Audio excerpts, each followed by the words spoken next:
Welcome to the Encore Audio Archives YouTube channel. I'm Taper Dave, and this is my channel. I've uploaded hundreds of talks here that I've recorded at meetings in West LA, and I've also recorded conventions starting in 2013. I've got a bunch of those up. And Walt and Mary Murray, the original owners of Encore Audio Archives, started the company in the 80s, and Walt recorded Joe and Charlie's and a bunch of stuff down in Vista, California. My sobriety date is June 20th of 1994.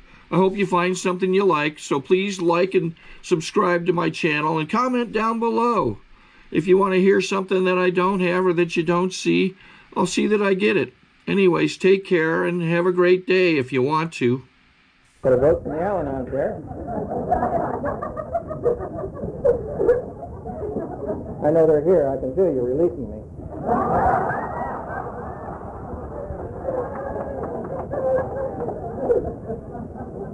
Did I say my name or not? Yeah. Oh, that's it? Oh, okay. I'm Sam. I'm a well-adjusted alcoholic.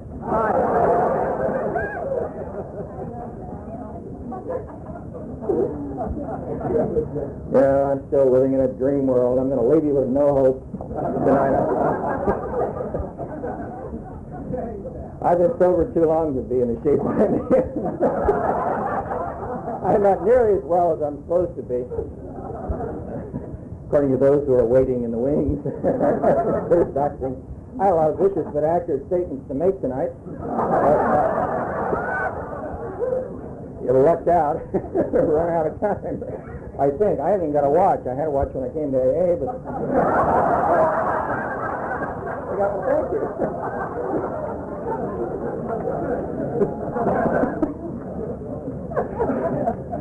We might as well have a little fun tonight. Jesus, it's a full moon. I got to burn a barn on the way home.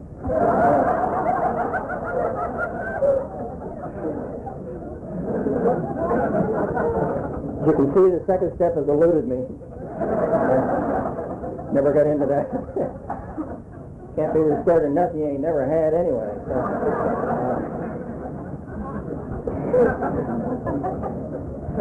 So, a lot of burned-out disco queens here tonight.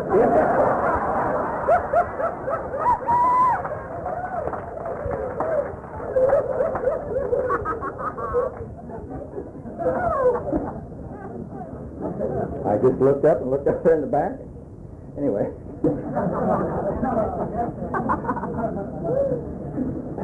My problem is when I make statements like that, I identify with them. So I kind of take my own inventory as I go along. I've been sober 2 years longer than God, and it feels like that on some... What is it? Oh, all right.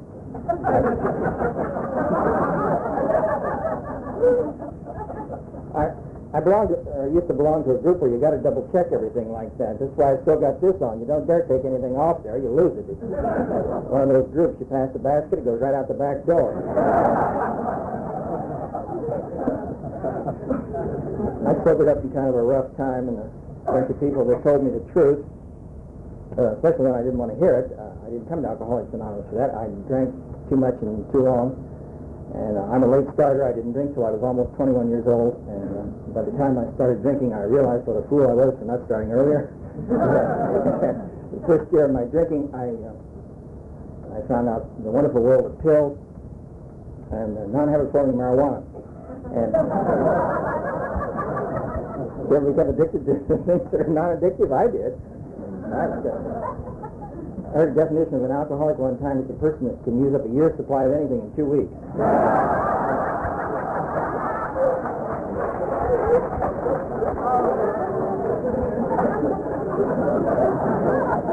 I don't know how you people drank, but I didn't mess around with it. I did a lot of it as much as I could. I loved amphetamines because they would keep me awake. When everybody else passed out, I could roll them.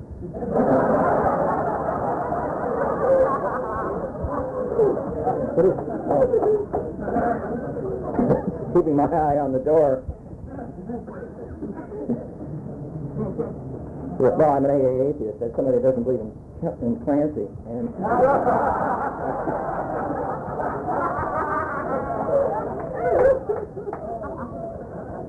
I just keep looking over my shoulder. Doom Squad may be out one of these nights. Get me up against the wall and release me.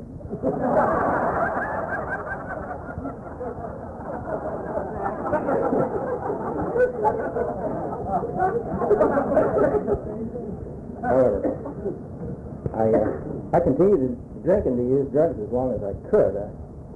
I didn't mess around with social drinking. I heard about that after I came to Alcoholics Anonymous. Well, my family, no way, social drinkers there. Jesus, those people are insane. My father's the only one that ever sobered up, besides myself, in Alcoholics Anonymous, and I come from a very large family.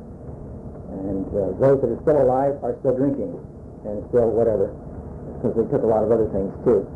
And anyway, I hung around with lower companions. I started at the bottom and laid there, and never went anyplace. I just stayed loaded all the time.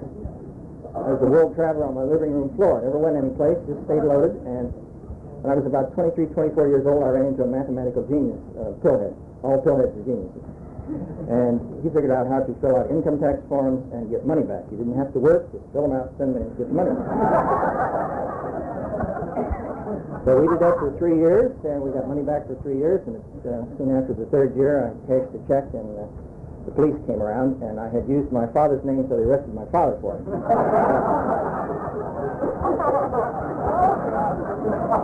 But my father was drunk all the time. He thought he had done it.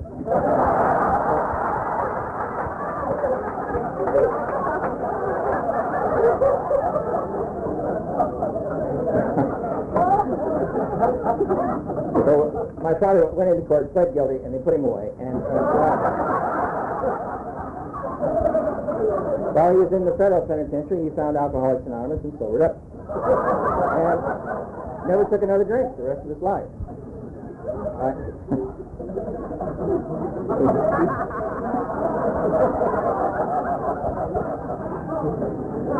I realize it's against the rules. Al-Anon's doing 12-step calls. But, well, I was in those days. I told myself, I bullshitted myself, damn near into the grave, that I was a non-alcoholic. I didn't want to admit that I had a problem with the bottle, and yet I watched, when my father got out of the penitentiary, he stayed sober, and I couldn't believe it, because he's the rottenest son of a bitch I've ever met in my life. And anything that could straighten that man up had to be pretty damn strong, and because parole officers, probation officers, guns in the back, nothing had ever worked for him, but here he was staying sober. So I knew there was something here. I finally came to believe that there was, but I was frightened of what it was, because all I heard about Alcoholics Anonymous is what I heard from people who had been sentenced here by the judge, and or had gone from all kinds of different pressures, and they didn't like it, and they told me a lot of weird stories, and I wanted to believe it because I really didn't want to come over here. They talked about passing out literature on street corners and picketing liquor stores, and you got to sing the AA hymns and things like that. So no way was I going to any of these goddamn meetings. It was suggested to me by several people, and I continued to watch my father. I followed him around, because he was one of those that I used to roll. Of course, he passed out a lot.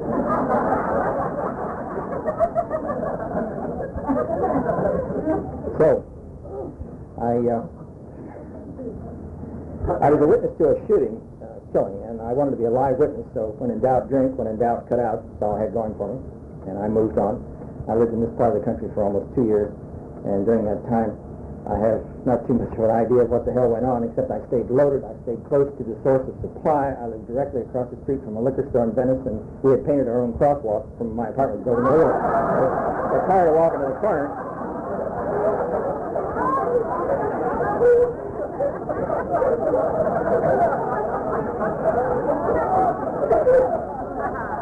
When you drink the way I did, that's what you got to do. You take care of yourself. So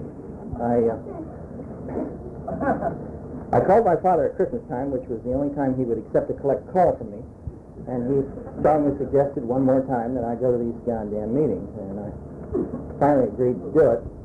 And it took me 2 days to clean up my act, and I kicked everything, the whole goddamn works all at the same time, and I finally got to a meeting of Alcoholics Anonymous, and I went to one of those, what I call fourth-long hemorrhoid groups,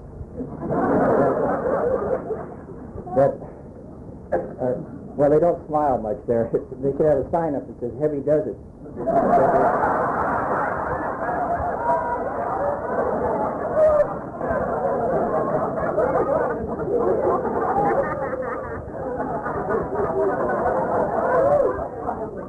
Anyway, I went to a bunch of meetings for 10 days, and I did not laugh during that time. They kept saying it's a serious program, and it sure as hell was. And I ran into a broad that I hated, and she became obsessive with me to avoid her, because everything was with her was mauve. It was just mauve.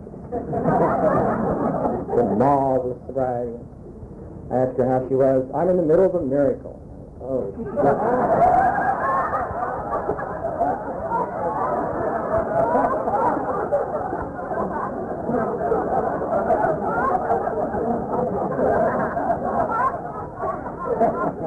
well, the people that I ran around with didn't talk like that. Well, lower companions, what do you say to each other? I'm hip and what's happening? That's the whole evening's conversation there. Anyway, I stayed away from her as much as I possibly could because she told me other things I didn't want to hear, like when she died, she was going to the big meeting in the sky.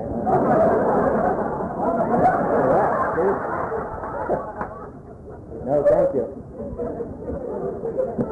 I didn't like them here. I wasn't going over there.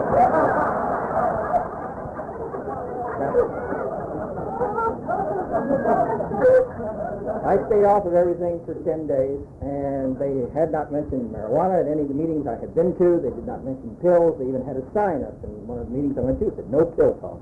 It would be fine. I wasn't going to say anything about it. I ain't copping it too much anyway. People talking here tonight about changing names. Hell, Sam isn't my real name. My real name's Bill. I wasn't telling anybody anything when I came to Alcoholics Anonymous. It took me a long time to cop out to much of anything. And so I told people I had a slight problem with the bottle. That's all I would admit to. And so at the end of 10 days, I smoked a little non-habit-forming marijuana because I had not laughed. And then I got thirsty, so I drank. And then I got drowsy, so I took some amphetamines. And that lasted a week, and I came back to Alcoholics Anonymous, and I had been back since that time. And I was way back in the dark ages. I've been sober 23 and a half years. I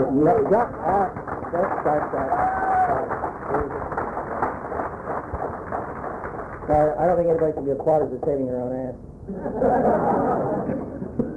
I mean that. I'm sober today on what I do today. I've been luckier than some people. I got here a long time ago. Because I had to. I was on my deathbed. As a matter of fact, I looked like the 20 questions when I got here. So worried about taking the goddamn thing. So I came off of that slip and I went into a meeting in Los Angeles, or a club rather, and I said, where the hell's a lower companion group? And a man took me to a lower companion group. It started at 2:30 a.m. And I thought, nobody in their right mind is going to read that goddamn chapter 5 at that hour. We'll have to listen to that rigorous honesty. And sure enough, they read chapter 5. However, they were a very loose group. They were an extreme example of open-mindedness run riot.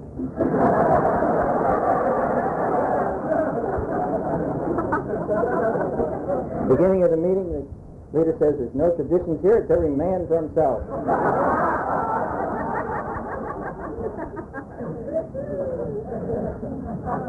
There were some other strange people there, too, I noticed. And naturally, I identified with them. I didn't say that, but I did. And I heard some really weird and wonderful people there that night. They asked for announcements at the beginning of the meeting, and the man stood up and said that he was sinking into a depression. He was going to kill himself, wouldn't be at the meeting next Friday night. He wanted to say goodbye to all of his friends, and so I identified with that. The leader was, he said, go ahead and do it, you son of a bitch. Nobody likes you anyway.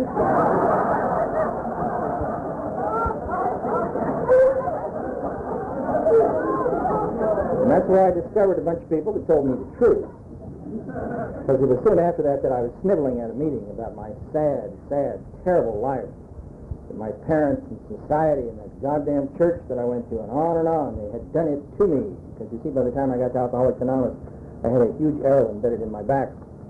And it had a little note on it that said, fuck you.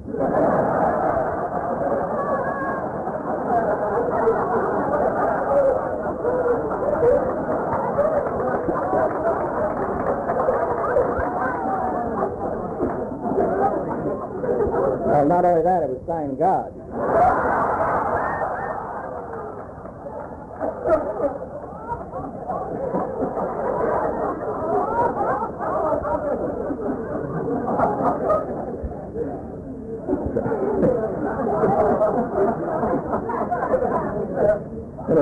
between snivelings, I met, because we're all part-time members of Snivellers Anonymous.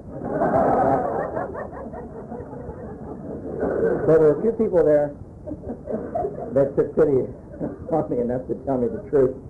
I was in the middle of one of my snivelings one night. The man says, look, I'm going to help you decide that you're an alcoholic, because I'm telling bullshitting these people that I'm not an alcoholic. Maybe. I'm borderline.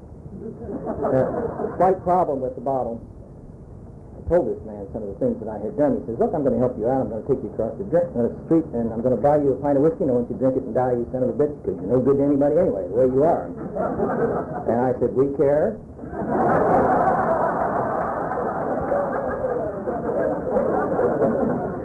He said, I care enough to tell you the truth and not bullshit you. Which do you want?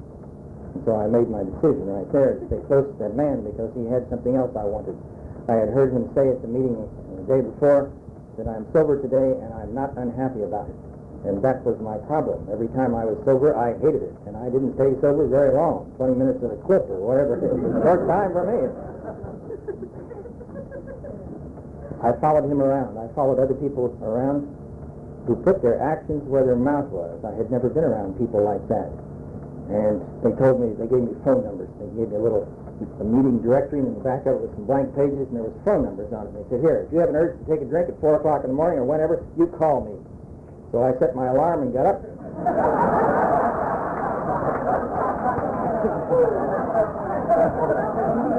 Put them to the test. Don't tell me this shit if you don't mean it. And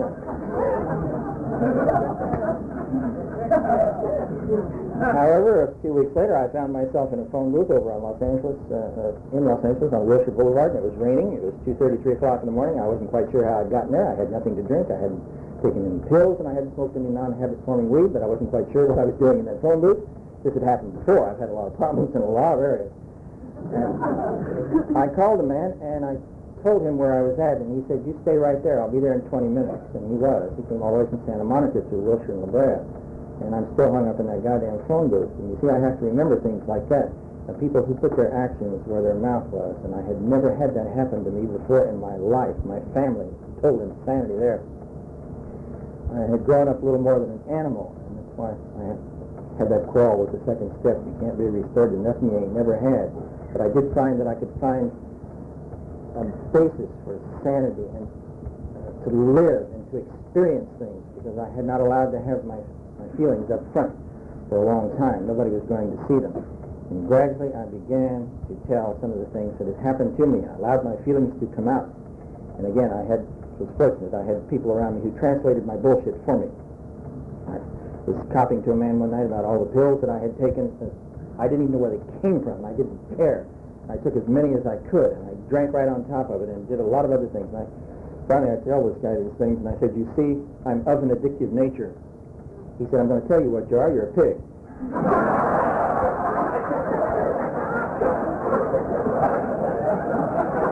Well, then I could understand. That's what I needed instead of that bullshit cleanup. That was the story of my life. I did that my whole life. I cleaned it up, always with the excuse, the rationalization, somebody else's fault. My Aunt Bessie said, always deny everything. Even if they have pictures, deny it. And I always did. And so...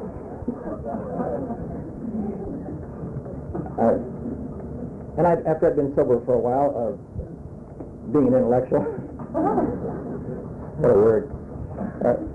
All intellectuals know that book is badly written. And they got those stupid cliches up on the wall at some meetings, and I proceeded to tear all them apart. And a bunch of idiots in Venice in those days, so we rewrote the Serenity Prayer to God grant me the courage to change the things I cannot accept.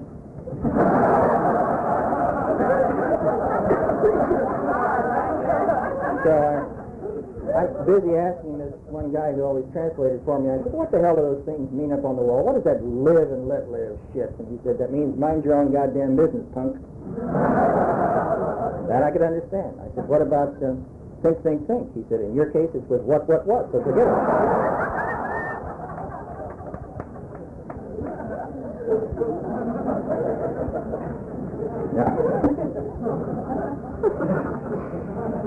Yeah.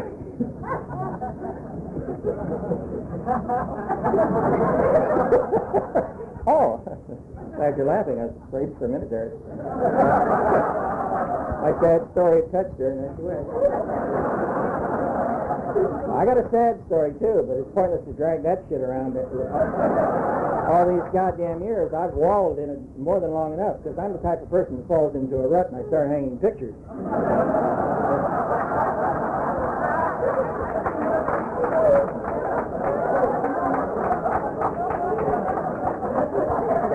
I spent so damn much time cleaning up the wreckage of my past that the wreckage of the present was building up steadily.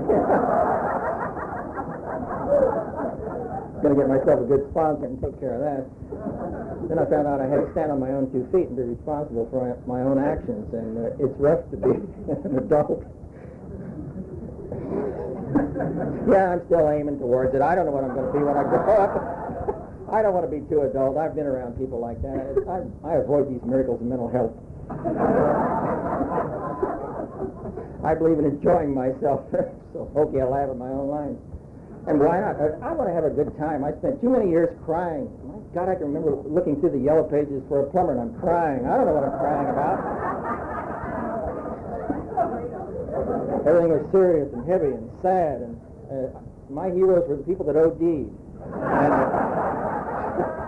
I always liked Billie Holiday and Charlie Parker and heavy people like that. Goddamn right, my kind of people. What is this Abe Lincoln, George Washington bullshit?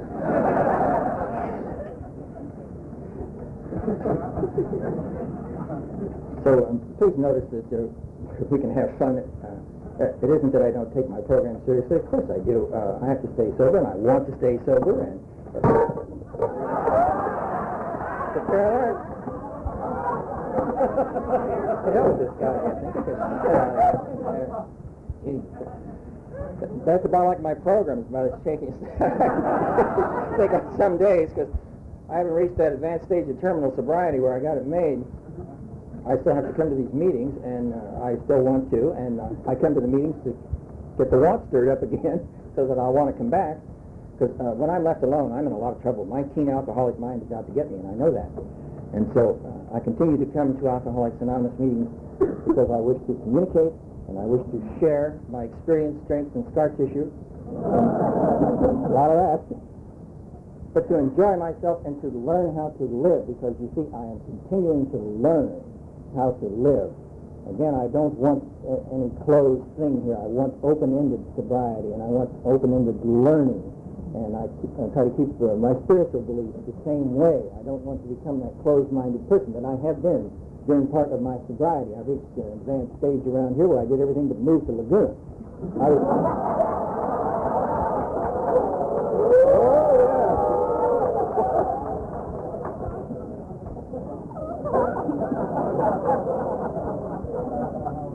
Well, I was so spiritual I could knock an Al-Anon down at 20 feet.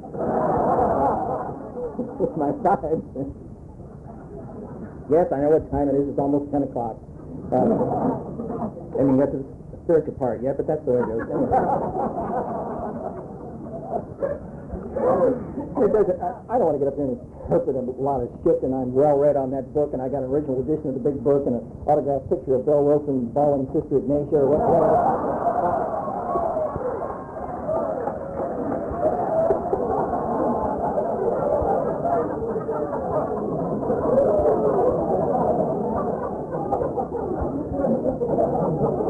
I'm a firm believer in throwing rocks through stained glass windows. We're getting a little too churchy around here at some meetings. I don't know. I've been to some of them lately. Right. I'm a goddamn religious circle jerk. Well, I'm getting vicious. I'm also beginning to sound like an AA pimp, so I guess it's time to quit. But I can tell you tonight that my name is Sam, and by God, I am for real. And I am sober today only because I am a member of Alcoholics Anonymous, and not for any other reason. Get in here and use this thing. There is room for all of us. If you think you're different, I hope you know you're different. But please don't tell me that you're like me or anybody else. Be an individual. Be yourself. And we have the same set of 12 steps that seems to work for all of us, if you want it to. And they are numbered for we intellectuals. So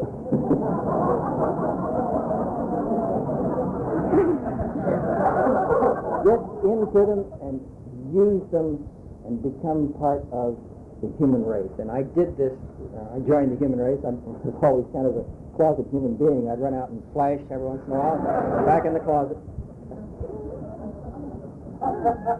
But today I am a human being who is alive and living and experiencing things that I never experienced before in my life. And I am only enabled to do this because I am a member of Alcoholics Anonymous and not for any other reason. And there is room for everybody in here. Please come in here and use this thing and share it so that we can all lurch along the murky road of happy destiny together.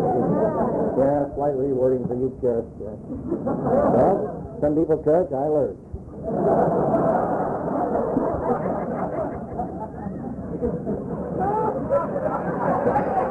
Well, there goes Burbank again. Jesus. Sorry to interrupt your viewing. Taper Dave here. Just wanted to take a second to ask you to like and subscribe to my channel and let me know if you like what you're listening. I've got some very good talks here, and this one's a great one. Just curious, do you think this is better than Zoom? Tell me what you think. Please come in here and find some happy sobriety, and don't forget to share it, because we need all the laughter. If we don't laugh, my God, if you watched the Channel 7 news lately or read the LA Times, those goddamn Al-Anons are really out to get us. But I do easy time on this planet. I don't know how long my sentence here is, but I intend to do as easy time as possible, and I have found this way of life by coming here to these meetings. And how can I be anything else but grateful for the thing that I have found that has saved my life? I've been sober more than long enough to know I'm in the borrowed time department. I came here on my deathbed looking like I'd been dead 3 or 4 days, and now I'm enabled to do a lot of the things that I have always wanted to do. And there's room enough in here for everybody. So come on in here and get your share, and then don't forget to spread it around a little bit so that we can all enjoy life instead of living. I don't know how you people lived before, but I don't even want to think about some of the days that I had back there. And I usually don't wallow in the past. I don't even wallow in the present. I'm too busy living and experiencing things and feeling things and being the human being that really I always wanted to be. So I have to give the credit where it's due to the people who were willing to share with me and share unstintingly of themselves, and were kind enough to show me and share love with me when I didn't even know the meaning of the goddamn word. And so I'm just grateful to be in this room tonight and get my hands on some of this feeling that is so obviously here. So please get your share tonight before you leave here. And thank you for letting me share with you tonight. Yep. I think we got a great talk going on here. Thanks for watching the channel. Taper Dave here. Just curious, do you think this is better than Zoom? Okay, this is how I prepare my drone for launching. I like to do it inside the cab of my truck so I'm not standing outside in the weather. To install the joysticks for control, up and down, right and left, powered on. I have an Android phone that I use to connect it to the drone with, and it's actually controlled through the iPhone, through an app. Oops, wrong way. It's actually controlled through the iPhone, or through this Android phone, through the app. It's actually controlled through the Android phone, through an app, and you connect it through this short connection right here.